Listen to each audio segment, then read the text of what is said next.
अस्सलाम वालेकुम नाज़रीन, आज के इस वीलॉग में हम आपकी जो फेवरेट अशिया हैं उनको चेक करते हैं कि क्या वो आपकी सेहत के लिए ठीक हैं या नहीं हैं और आपको वो क्या नुकसान पहुंचा सकती हैं या फ़ायदा दे सकती हैं। तो ये मेरे सामने कुछ अशिया पड़ी हुई हैं। इसमें आपको नज़र आ रहा है अचार, मुख्तलिफ़ सब्ज़ियों का अचार है। ये एक दूसरी किस्म का अचार है। फिर ये देखिए, इसमें आलू चने की चाट है। इसमें सादा पानी है। ये गोलगप्पे का इमली वाला पानी है।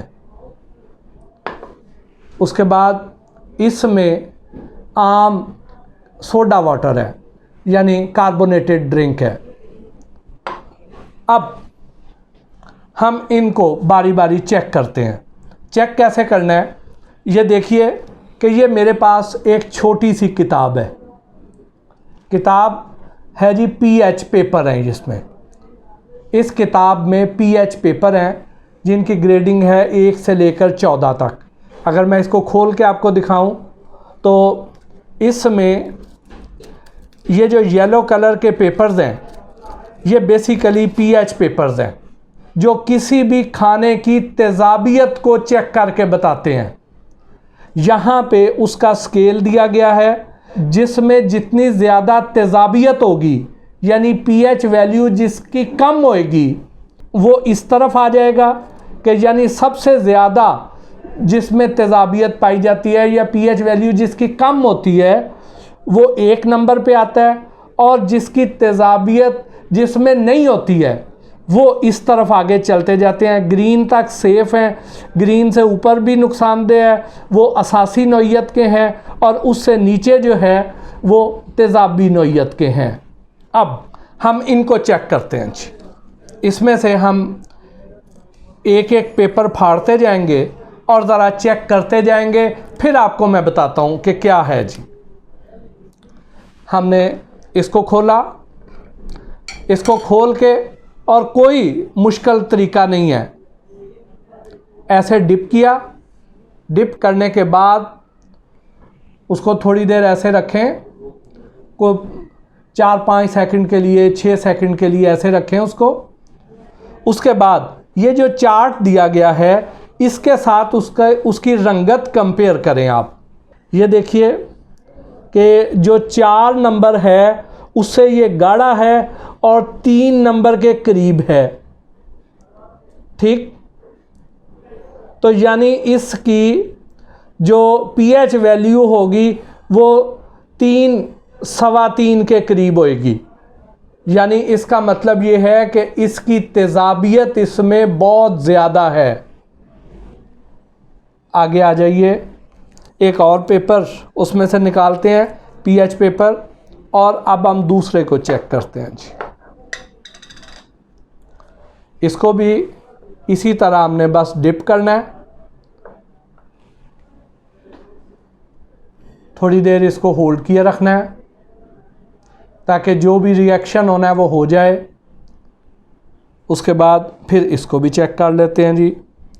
अब ये जो है 3 के करीब है, 4 से थोड़ा सा डार्क है, 3 के करीब है, यानी को तकरीबन को 3.5 के करीब पीएच इसकी भी है। ये भी बहुत ज़्यादा तेज़ाबी नौइयत का है। अब हम इसको आलू चने की चाट जो बहुत ज़्यादा शौक़ से खाई जाती है इसकी भी हम ज़रा पीएच चेक कर लें, इसकी भी तेज़ाबियत चेक कर लें हम। 4 के करीब है ये, यानी ये भी बहुत ज़्यादा तेज़ाबी है। यानी जो अचारों वाले थे वो ज़्यादा तेज़ाबियत थी उनमें, और इसमें कम तेज़ाबियत थी। ये कोई 4, सवा 4 के करीब है इसकी पीएच, लेकिन ये भी तेज़ाबियत में ही आती है। अब हम चेक करते हैं पानी की। ये मेरे सामने पानी है, आम सादा पानी है, ठीक। इसको चेक करते हैं।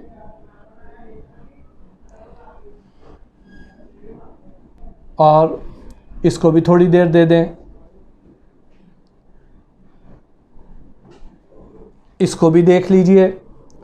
अब इसका जो है ये देखते हैं आप, ये 7 नंबर के करीब है कि पानी की पीएच इससे थोड़ी सी लाइट है, 7 के करीब करीब है।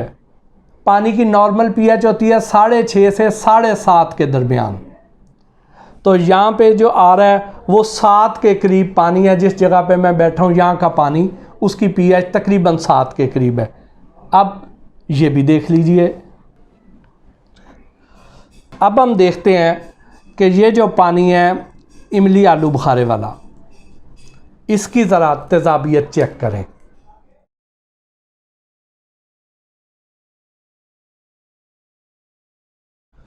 ये देखिए जी, अब इसका जो रंग है 3 नंबर के बराबर, यानी अब तक हमने जितनी भी चीज़ें चेक की है सबसे ज़्यादा तेज़ाबियत जो है वो इसमें गोलगप्पों वाले जो पानी है उसमें सबसे ज़्यादा तेज़ाबियत पाई गई है। ये देख लें, जो पहले वाले हैं उनसे भी इसका रंग कितना ज़्यादा डार्क है। उसके बाद अब आ जाएं इसमें जी,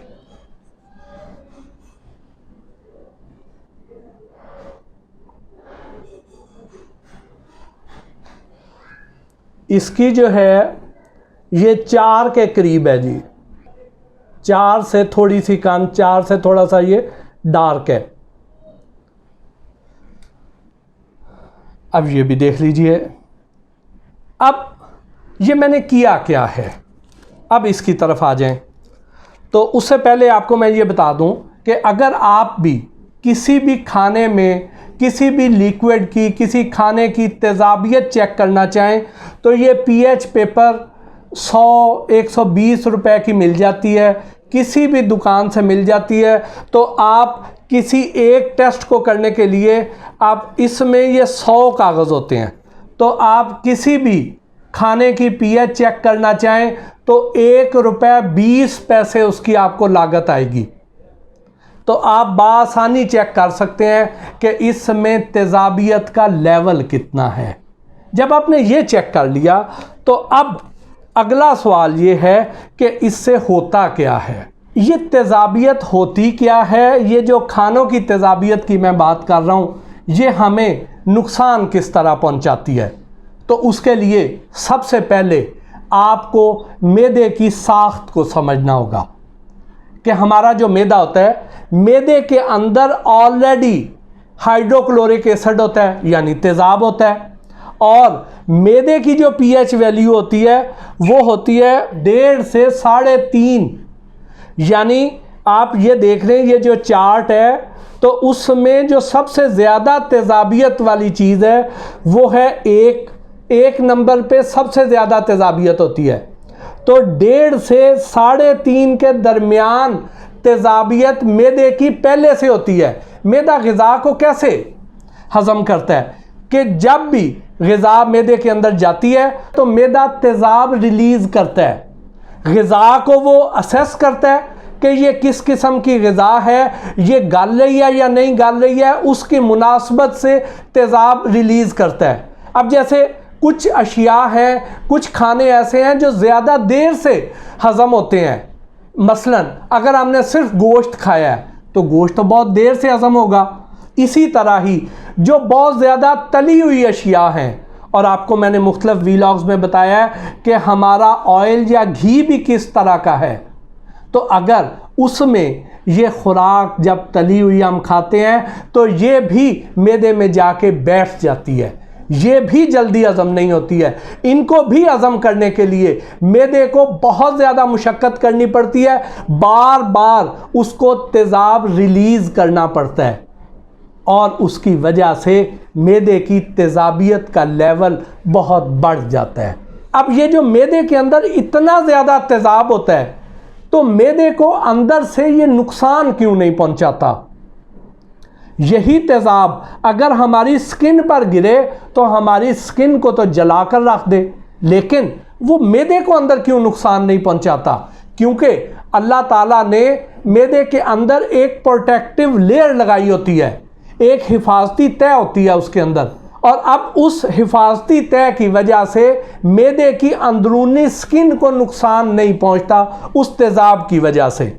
लेकिन हमारी जो खुराक की नाली होती है उसके अंदर कोई हिफाजती तय नहीं होती है। तो जब भी हम कोई भी ऐसी एसिडिक शय खाएंगे जिसकी तेज़ाबियत ज़्यादा होगी तो वो हमें पहले तो खुराक की नाली के अंदर जलन पैदा करेगी।